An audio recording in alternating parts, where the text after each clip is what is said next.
My name is Jane Granis. I am the Wellness Program Manager here for Pinellas. Thank you so much for joining the Heart Health webinar, Don't Be a Statistic.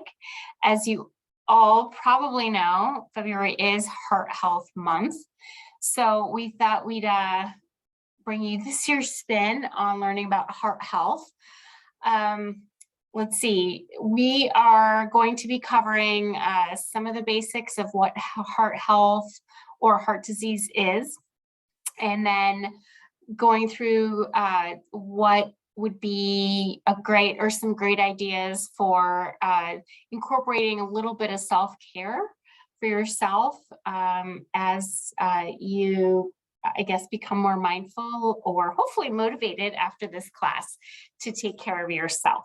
So I thought it would be a really nice way for us to start by actually doing a little short 1-minute exercise here.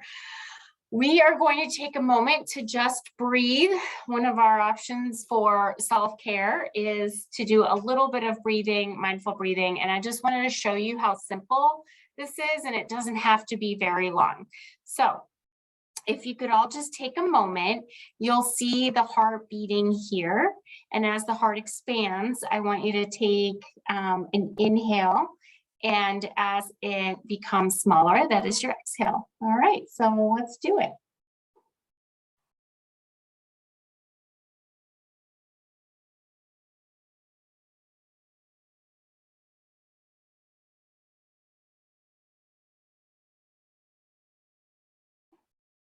Oh, sorry. Sorry about that. I turned my video off and it messed everything up.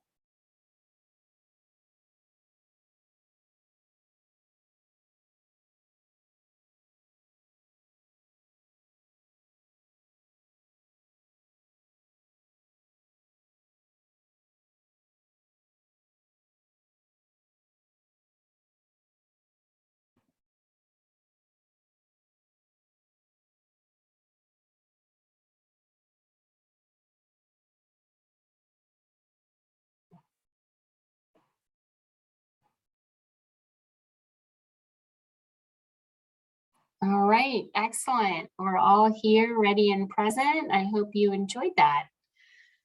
Okay, so let's do a little fact versus myth quiz. And before we get rolling, all right, hopefully I have launched the heart disease fact versus myth poll questions. If you don't see those, holler.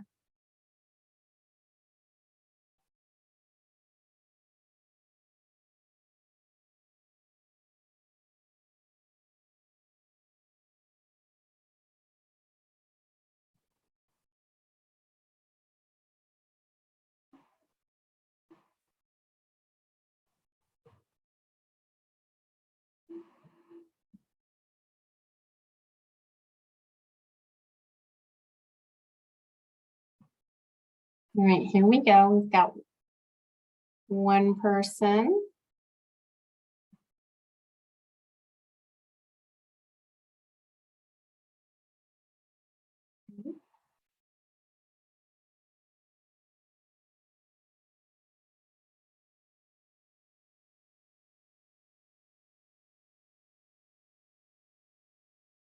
We're a little more than halfway there. Let's take another 30 seconds or so.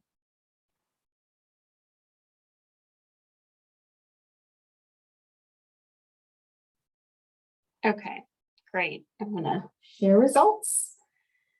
Okay, so heart disease, fact versus myth. Select which increase your risk of heart disease. Choose all that apply.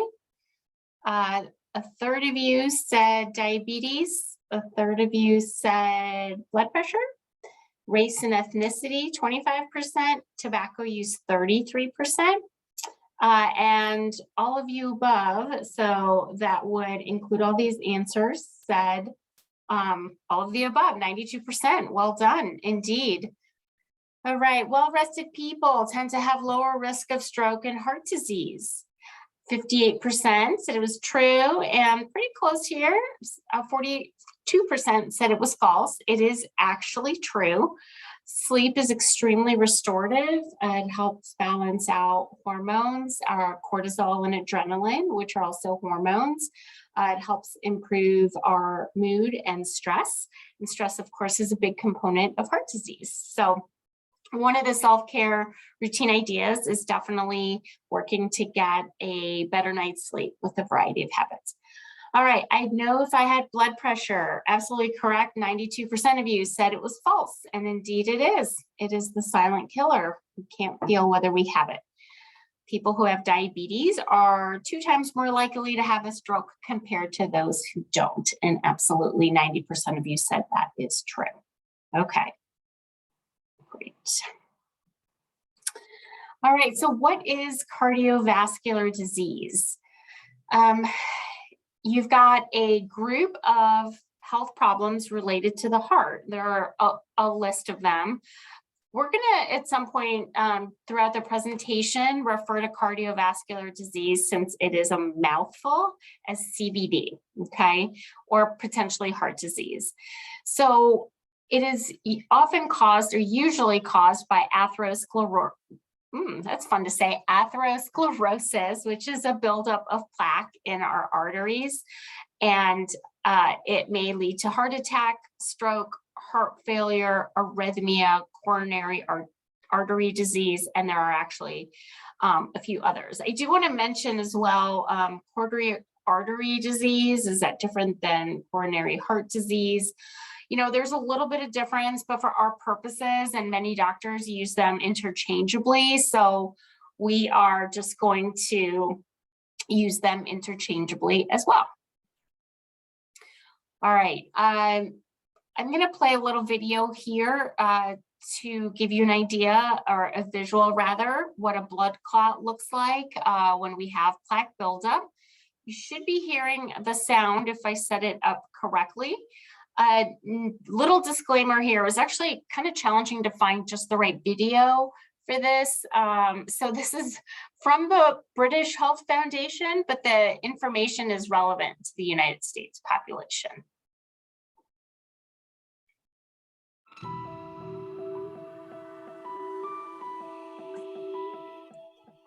Your arteries, a system of tubes that transport blood around your body.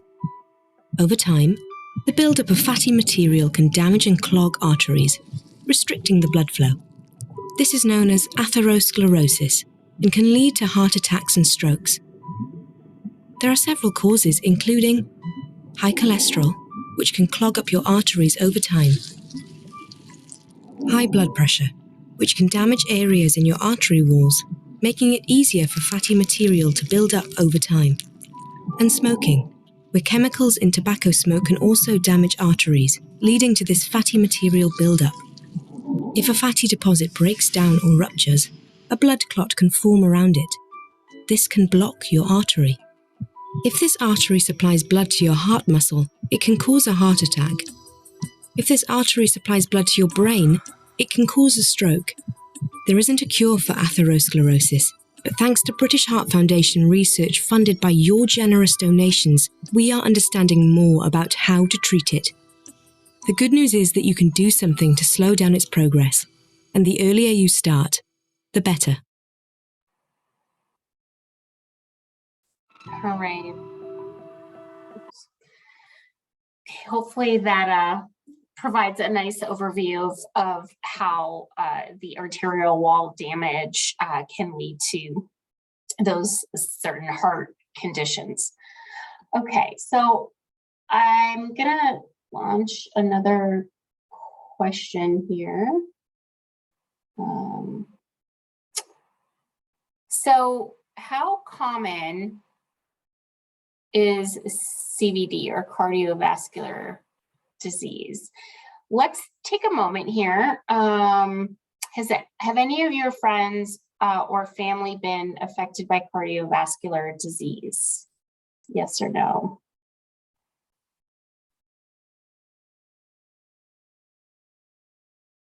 Right, answers coming in. Okay, I'm going to stop the poll and share results. Okay, 12 out of 14 or 86% know somebody who has been affected by heart disease or lived with heart disease, and 2 or 14% of you have not.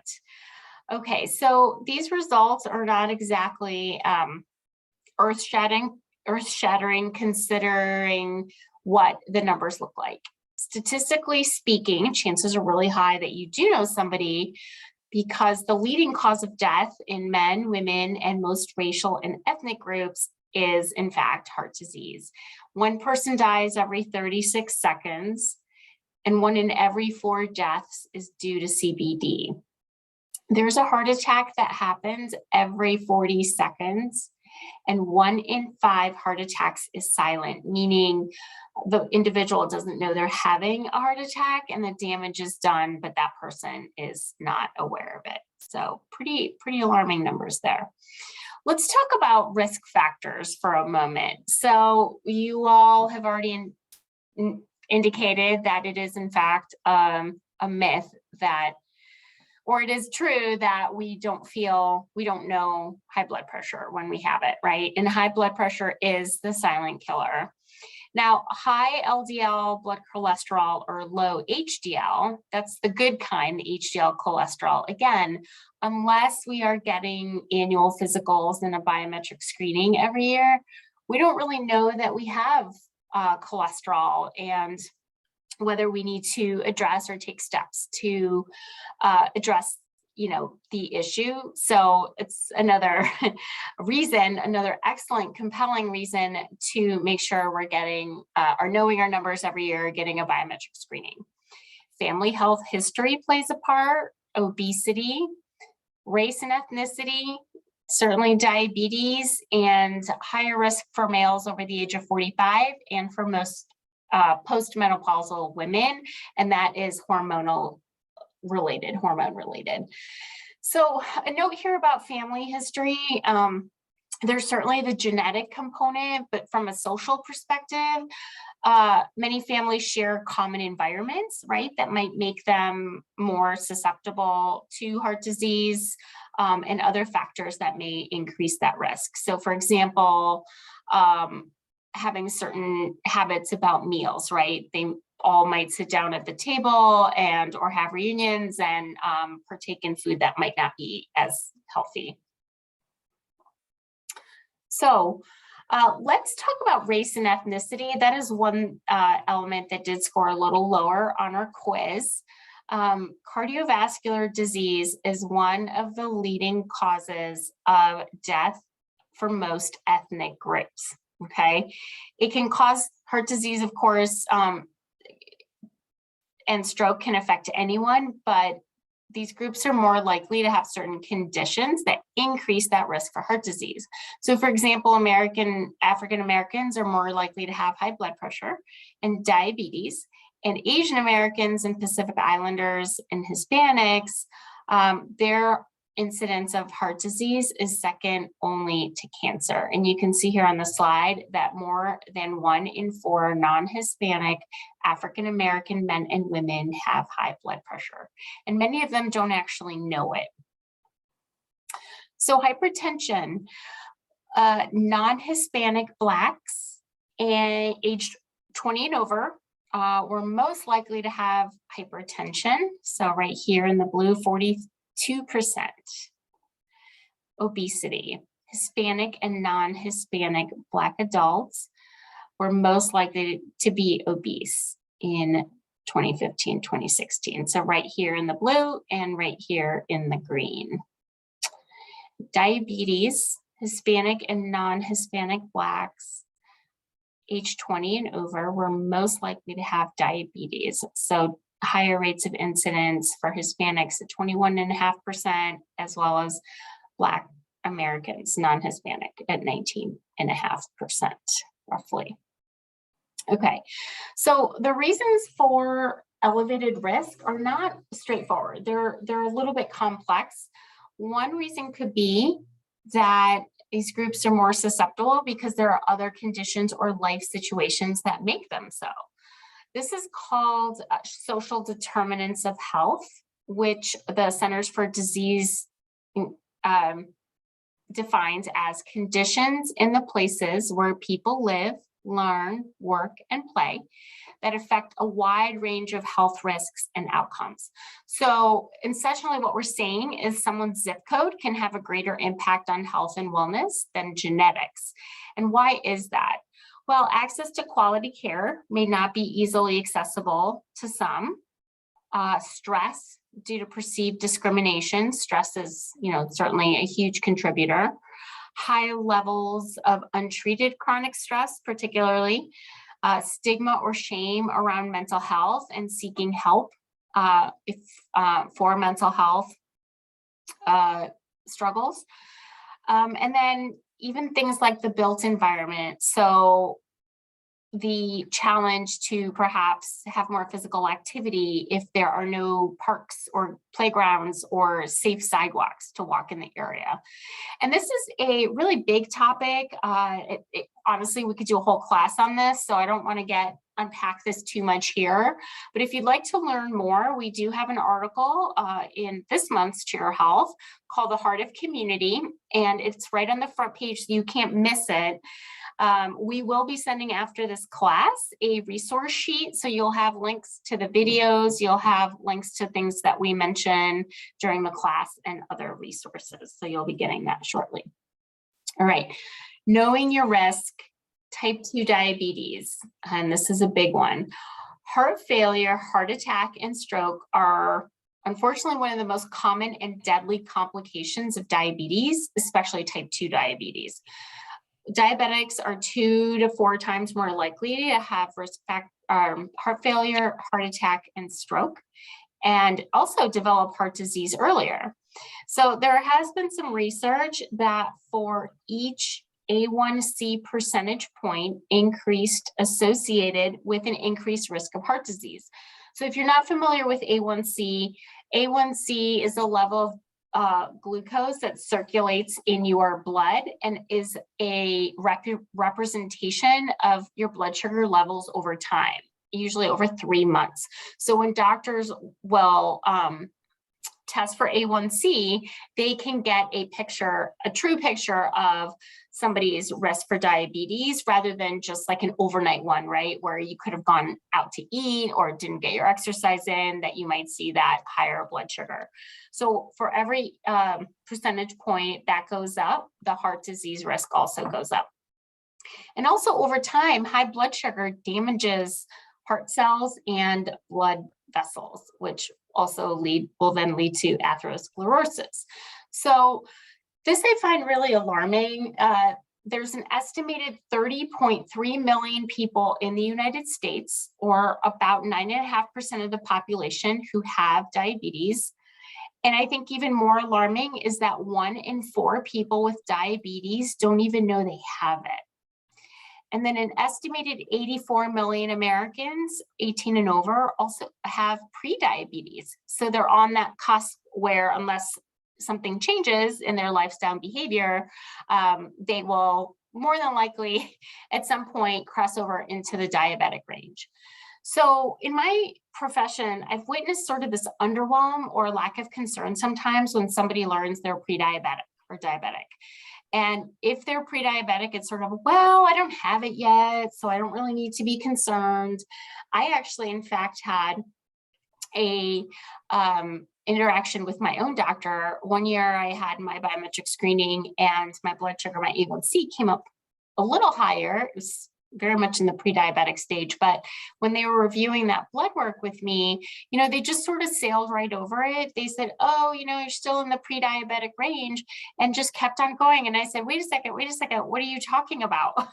I didn't even know, and it was not anything that they planned on discussing with me. So, I knew what I had to do, but it's just concerning because doctors aren't even addressing prediabetes as a concern.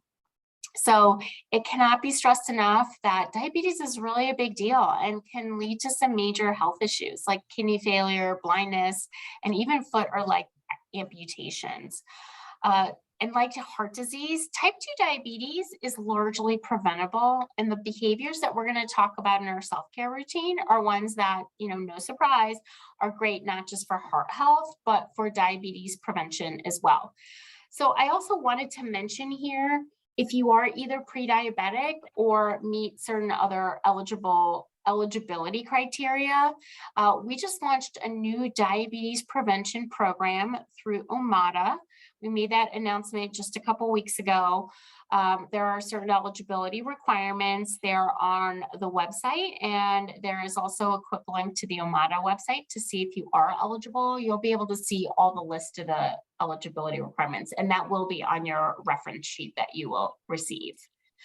All right, it's very important to know signs of a heart attack and signs of stroke. So let's just review those here. It could really mean the difference between life and death, either for yourself or somebody that you observe perhaps having some symptoms.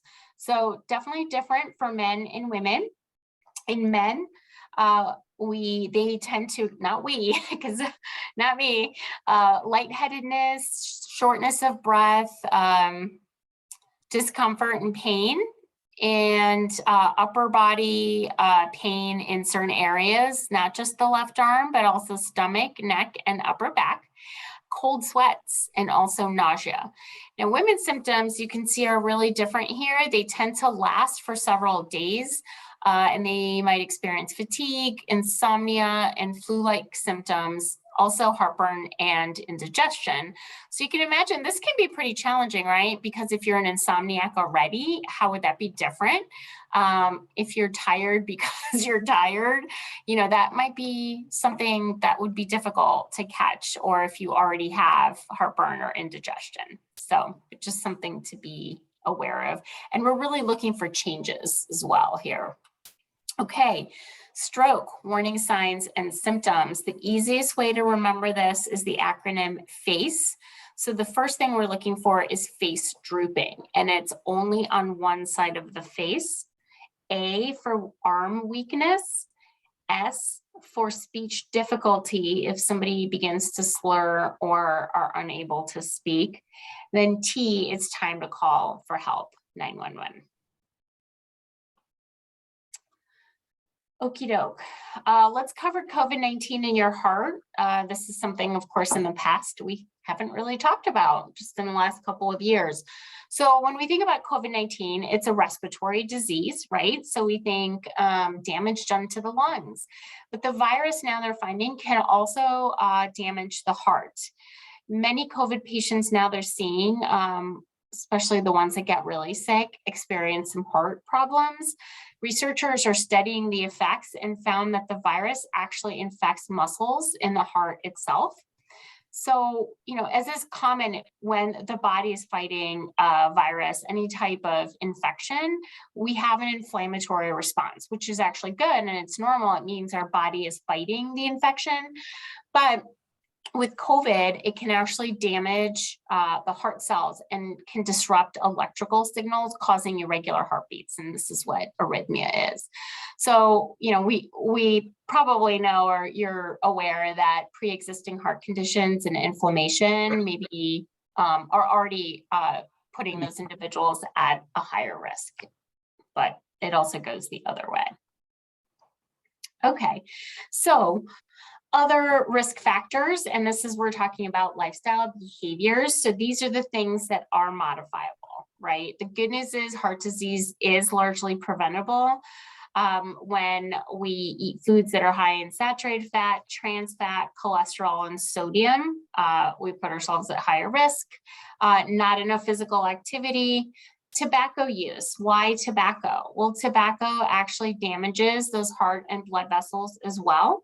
Nicotine raises blood pressure, and carbon monoxide reduces oxygen that's carried throughout the blood. Also, too much alcohol, which raises blood pressure and increases triglycerides. So even if we have a genetic or other predisposition, all hope is not lost. There's still things that we can do to either more successfully manage heart disease if we've already got it, or delay onset of heart disease, or, in some instances, certainly prevent. So let's see.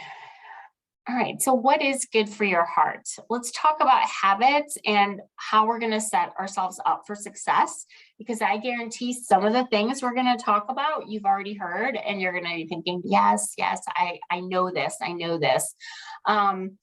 But more than likely, you've probably tried changing some habits before, and we as humans know that changing habits can be hard. So knowing that we want to change and wanting to change, this is really great. But motivation only gets us so far. We tend to get really gung-ho and excited about something, but motivation fades, right? And it doesn't last. So one of the best ways to change habits for good is to have a strong why. And what does that mean? Well, I want you to hold in your mind that person or people you thought of earlier that have been affected by heart disease. So maybe they are part of your why. Who are they to you? Why are they important? Is that relationship with that person a potential why? So would that help make you want to change? So if you have, for example, if your father passed away from a heart attack or a stroke, perhaps changing habits for yourself to stop that cycle might be an important why. Over and over and over, studies show that those have a clear and meaningful personal reason to make a change are much more likely to stick to it. So ways that we're setting ourselves up for a little bit of failure is, let's say you want to lose weight for your cousin's wedding, or you're going on a cruise next month, right? Those are not really strong whys, because what happens is that after that event, we usually revert back to our normal behavior. So examples of a strong why might be something like you want to be around for your kids for a long time, right? You want to be able to chase after them, set a good example for them. Or maybe you're close to retirement and boy, golly, did you work for that retirement? And now you want to be able to have fun, right? And enjoy it. Another way to set yourself up for success is to reach out and connect with others. Social connection and support is so important, and also increases our risk for success, whether that be just somebody that you're accountable to, whether you have a workout buddy, whether you join a meetup group that has similar interests like gardening or kayaking. Social connection can look different for everybody. But this is something that is woven through our self-care routine. In light of COVID, right, we might still be social distancing. We might not have the opportunity to travel. We have folks that are far away from us, that are close friends or family. But the great thing about social connection can look different. It doesn't have to be somebody local that you meet up in person with. You could check in, on phone, long distance, or Zoom. So there's definitely some virtual options there. The other thing is, let's not strive for perfection. This is such a deal breaker for people. If we look at it as a practice, we don't have to, we're allowing ourselves to fail and not setting ourselves up for perfection. Okay. We leave ourselves some wiggle room. When we set standards that are really, really high and we don't meet them, we're much more likely to give up and throw in the towel. Okay. Instead, celebrate successes. Let's say you want to cook at home and you decide you're going to go big and make healthy meals, period, or healthy meals most nights of the week. Well, maybe your week went sideways and you managed to get one healthy meal in. It's not the time to give up. Let's look at the positive and say, wow, well, that's one healthy meal that I had never made before. And normally I would do takeout or just kind of munch on snacks. So let's look at our wins and celebrate them. Okay, so what's good for your heart? I think none of these are probably going to sound new to you, but let's just go through them briefly.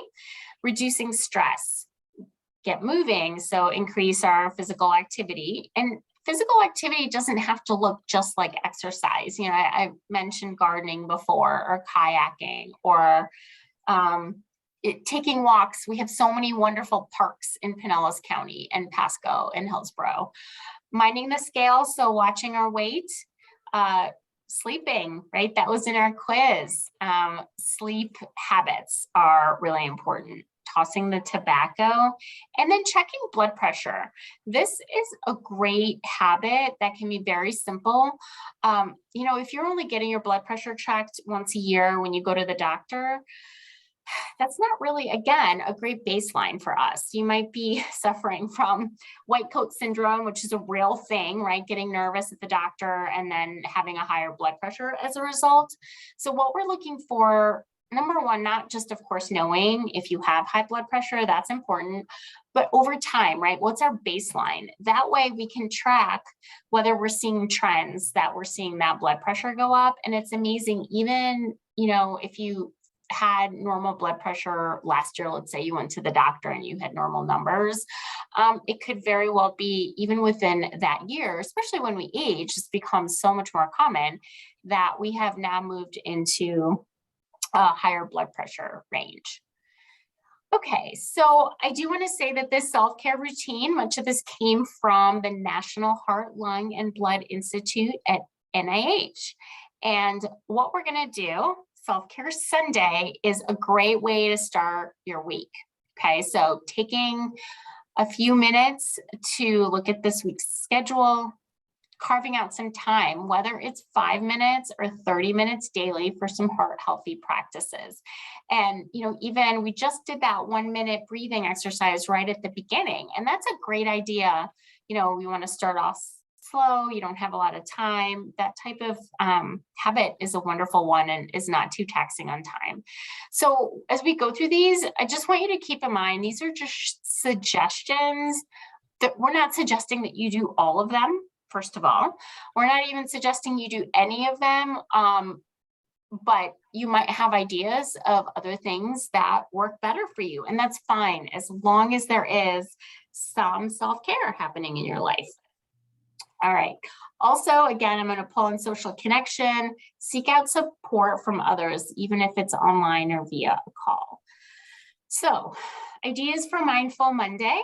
I already mentioned checking blood pressure regularly. You could do this probably at a CVS or Publix. Many pharmacies have blood pressure machines. I don't honestly know if they have them out for COVID or not. But blood pressure changes after, when you're stressed. It goes up after exercise very briefly. When you consume caffeine, you might see that again at the doctor. So that's why it's important to establish a baseline. Checking your weight in much the same way. So if you already know you want to reduce your weight, wonderful. If you're just checking to make sure it's not going up, also great. But checking weight fluctuates by 2 to 3 pounds, again, for a lot of reasons. The food we eat, did we just exercise, hormones, how much sleep we got the night before or the week before. So you're going to see it wiggle, within 2 to 3 pounds. And I don't want you to get obsessed with the number. What we're looking for is upward and downward trends that might alert you to something. Okay, preventative screenings are really important, right? We just talked about silent killer, blood pressure, cholesterol, A1C. There's no way we wouldn't really know unless we're getting checked regularly. Now, this is a great reason to get a biometric screening, to have a relationship with a physician over time. Okay. All right. One thing I do want to mention here, and in my notes, I have it in all capital letters, is to make sure you are seeing the dentist. Don't forget your mouth. Nobody likes the dentist, but here's why. It's really important to get dental checkups every 6 months. Heart disease may actually be linked to oral bacteria, okay? In fact, a host of chronic conditions. And I say maybe linked here, but the more research is done, this has become a much more concrete connection here. Oral health is linked to all kinds of chronic conditions, and it has to do with the inflammation in your mouth, particularly with periodontal disease, sorry. So really important and cannot be underestimated. So please don't forget. Okay, Tasty Tuesday, plan a little food adventure. Food is fun, right? So you can have a little fun with this.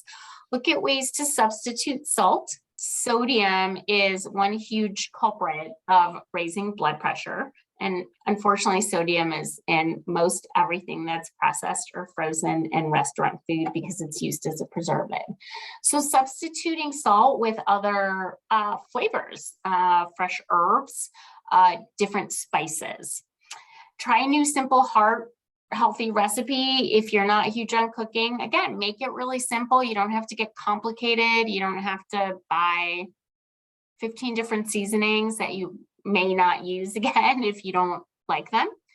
If you're ready for a big change, the dietary approach to stop hypertension, or we like to call it DASH diet for short, it's been around for decades. It's proven to be successful. It's geared toward folks that want to lower their blood pressure, but it's actually extremely heart healthy, and it's a great way for all of us to eat healthy.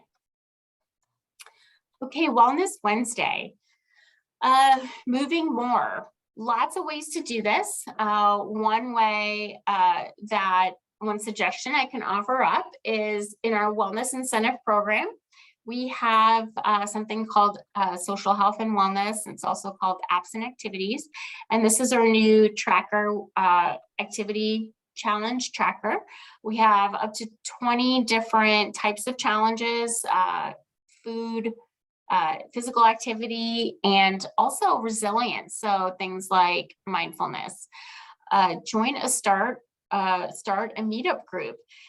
In an environment, if we surround ourselves with people with healthy habits, that eat well, or that are into the same types of activities, we are going to absorb all of that, right? And it's going to be much easier for us to stick to our healthier habits. And on the flip side, it's a lot harder to be successful when the people that surround us have habits that we may want to get rid of. We already mentioned learn signs of heart attack or stroke.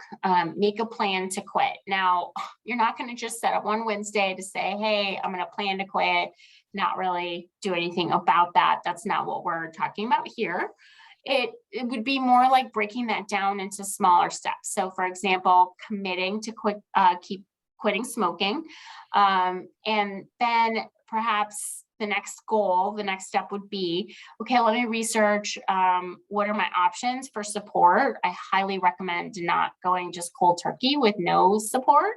How are you going to go about doing that? We have multiple resources from phone coaching through Cigna to our tobacco-free Florida classes that are offered. They used to be on site, and they can still be on site by request, but they too have switched to a Zoom virtual option, which can also be much easier for folks. So we have that out on the internet and will be included in your resource kit. Treats, we all love treats and a little reward. Let's shoot for some healthy treats. Once in a while, having some ice cream or French fries, that's great too. Life, everything in moderation, but there are ways to treat ourselves. If you like dessert and sweets, doing something like fresh fruit with yogurt might be a great way to start. Now, if you're used to something much sweeter, this is going to take some time to get used to. Host a family dance party. Again, social connection. If you love to dance, you got to dance in family, get your groove on. Get a massage. That could be a treat. Getting new running shoes or watching a funny show. Laughter really is the best medicine. Plus you use your abs, so that's a good thing. Okay, Follow Friday. Follow inspiring people and pages on social media. I would like to caution you to this one. Social media is a curse and a blessing, right? Number one, if we spend a lot of time on social media, that is time that we're taking away from perhaps these other healthy habits that we can make room for in our lives by reducing the time we spend on social media. Also, it can be really easy to get into perhaps some negative conversations on social media or being barraged with a lot of bad news. Lots of bad news in the world, right? So if we hone in on that too much, and again, are privy to that often, it can be very difficult for us to be in a stress less stressful headspace, right? We're getting bombarded with that. So instead, if you like social media, follow inspiring people, whether that's somebody who is a wellness coach, whether that's somebody who is a career coach, if that's your goal. There's lots of people out there that are positive. Text or call a friend to help with your goals, or better yet, have them join you. And we can't really stress enough taking care of ourselves with respect to our mental health. I don't think there's one single person out in the world that doesn't have some type of stress in their life. It can be chronic. It could be here just for some time if you're going through something currently. So reaching out to family and friends, if you have somebody that you trust, that's wonderful. Even if you don't, though, there are ways to talk to somebody, a qualified mental health provider, that can, be short term, that you just need to get through a more challenging time, or longer term, then start with the EAP and then transition to behavioral health and looking to work with a counselor more long term. Now, if you haven't heard, we're very excited. Lorelei Keefe is our new on-site EAP counselor. She's part of our Signal on-site group. She has office hours at 400 South Fort Harrison, going up to 19 hours per week.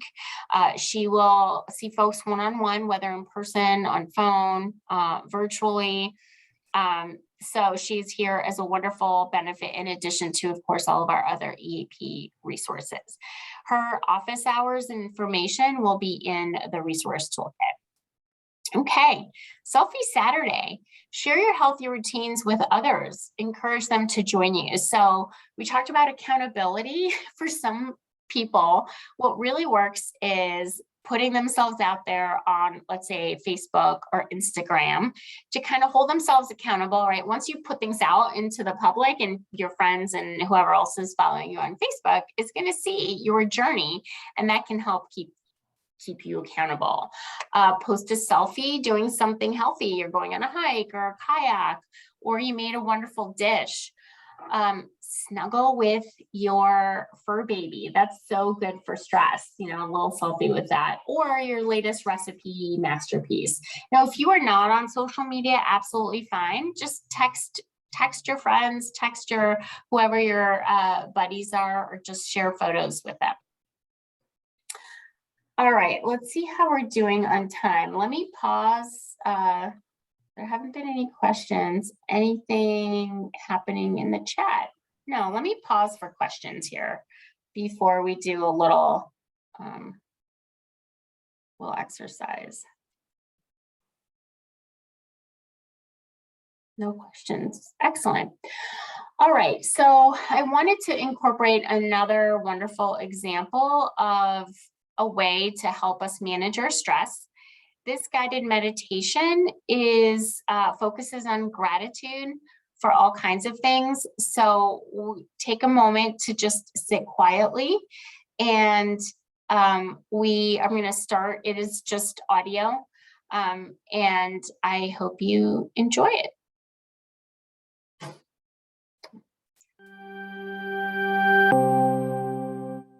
To begin, find a quiet, safe space where you know you will not be disturbed. Let yourself sit quietly and at ease, or lie down on your back in a comfortable place with some support under your knees. Allow your body to be relaxed and open, your breath natural, your heart easy. Allow your eyes to gently close or maintain a soft focus about 6 to 12 inches in front of you. Take a slow, deep breath to bring yourself to the present moment and begin the process of feeling more peaceful and centered.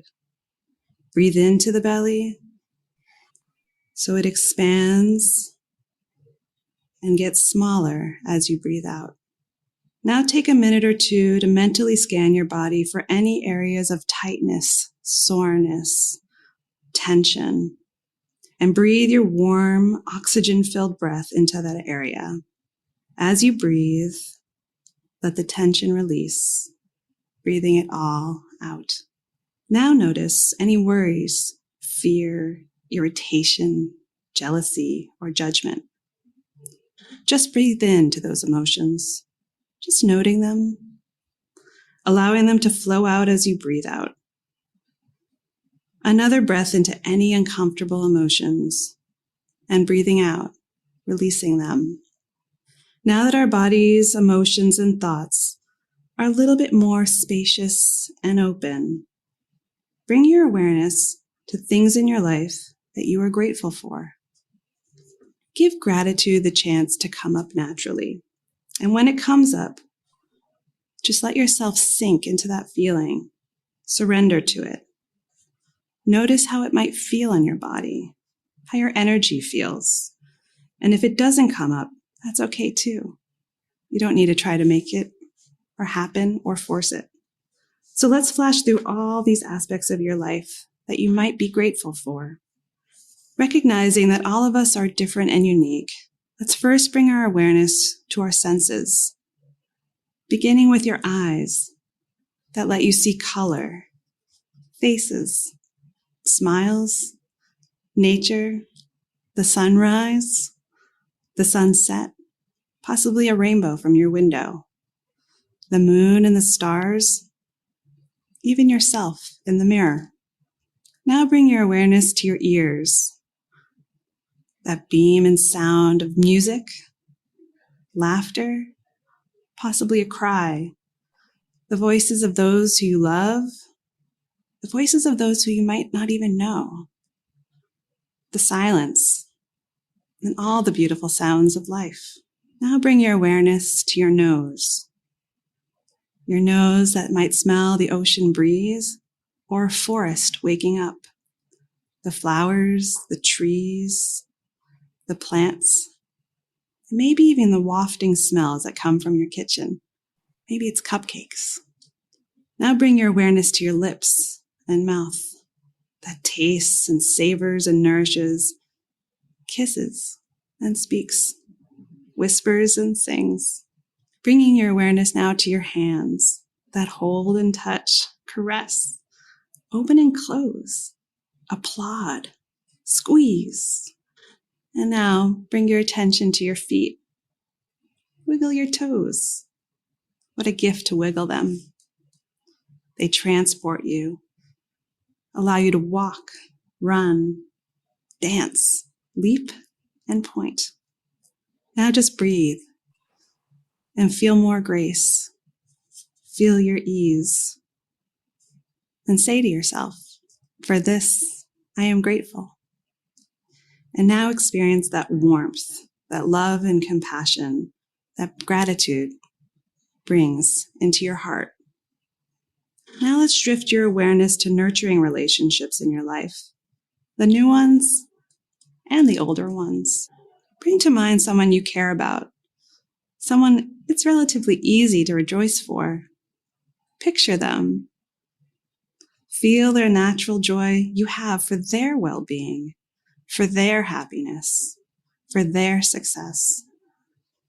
And with each breath, offer them your grateful, heartfelt wishes. When you feel some degree of natural gratitude for the happiness of this loved one, gradually extend this practice to include neutral people, even difficult people, even people that you're struggling with at work, in your personal life, for those people who you might meet, until you extend sympathetic joy to all beings, everywhere, young and old, near and far. Now take a moment to reflect on your own reasons for feeling grateful in this moment. What else might you be grateful for? What are you grateful for? There's so much to feel grateful for in this moment. Gratitude fills our hearts and our minds and uplifts our spirits. And when you finish, you can notice the feelings of your body and breath in this place. Rest quietly for several minutes, just noticing how you feel throughout your body, your emotions, your thoughts, compared to where you were when you started this practice. No judging, just noticing. Now gently stretch your hands and arms, feet and legs. If you choose to stand, do so slowly. With practice, you can find yourself feeling grateful easily wherever you are. You may choose to keep a journal, noting 3 to 5 things each day for which you might feel particularly grateful for. You can always draw on the strength of this gratitude practice whenever you wish. You may also want to write a letter to someone for whom you are grateful. Perhaps take this moment to do so. When we no longer take life for granted, we become grateful for everything we have. Just breathe and feel this flow of gratitude.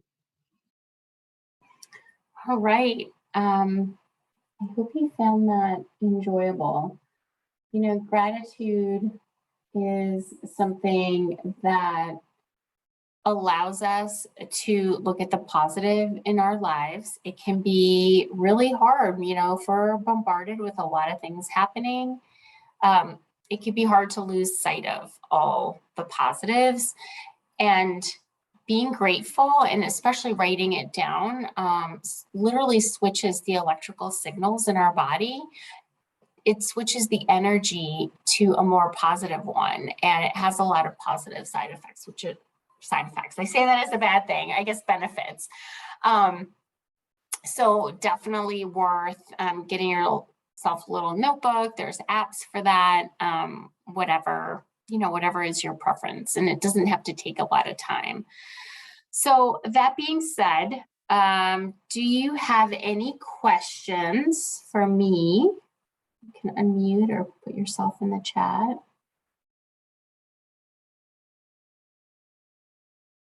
Okay, there's a question about recording. Yes, we are recording the video, and we will be sharing it. It does take communications a little bit of time to do a little editing and then upload to our YouTube channel. So just stay tuned. I will be sending out a copy of this presentation, a resource list for all the links that we talked about today, and also a quick 60-second survey if you don't mind filling out. We would really appreciate it. So I thank you all for joining me today. I wish you a wonderful, wonderful day. And until the next time.